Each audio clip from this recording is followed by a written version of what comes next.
Aký máš postoj k drogám? Veľmi zlý, ale nerada používam slovíčko, ale mladého človeka k tomu strašne prinúti spoločnosť a kamaráti, ku ktorým sa dostáva. Je to veľmi komplikované z ľudí, alebo keď človek povie, že daj si a povedať, že nie, že nechcem.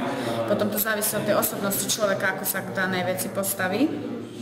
Ale myslím, že nevravím, že by to mal vyskúšať, ani že by to nemal vyskúšať.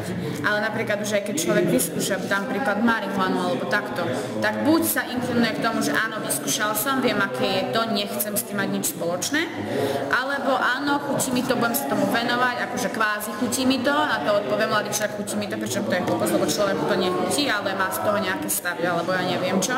To závisí od osobnosti človeka, ako sa k tomu postaví, či chce, či nechce, či mu na tom záleží, alebo či si radšej nájde iné aktivity, že nájde si iných kamarátov z iných skupín, že pôjde s nimi von a normálne sa porozprávať, nebudú ho žiadnym svojím veciam nútiť ani ho ovplyvňovať a môžu spojať vo svojej skupine svoj vlastný názor.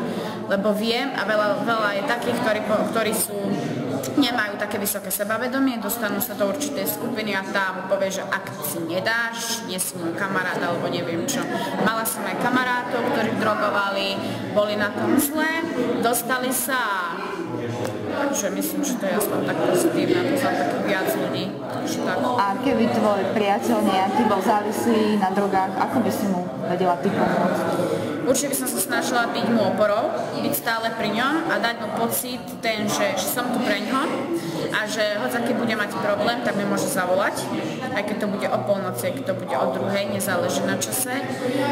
Pomôcť mu sa nejak z toho dostať, vysvetliť mu, prečo áno, prečo nie, čo to s ním robí, potom, že ako to vníma jeho rodina, všetko, čo tým stráca aj do budúcnosti a keby chcel, keby buď s tým sám skoncoval, alebo keby to bolo strašne vážne, tak by som ho donútila ísť na liečenie, ale s tým, že on by to chcel, že on by bol ten, ktorý by si povedal, že áno, už to viac nechcem mať v sebe, nechcem to viac vyskúšať, lebo keď človek nechce, tak darmo ten druhý môže pomôcť.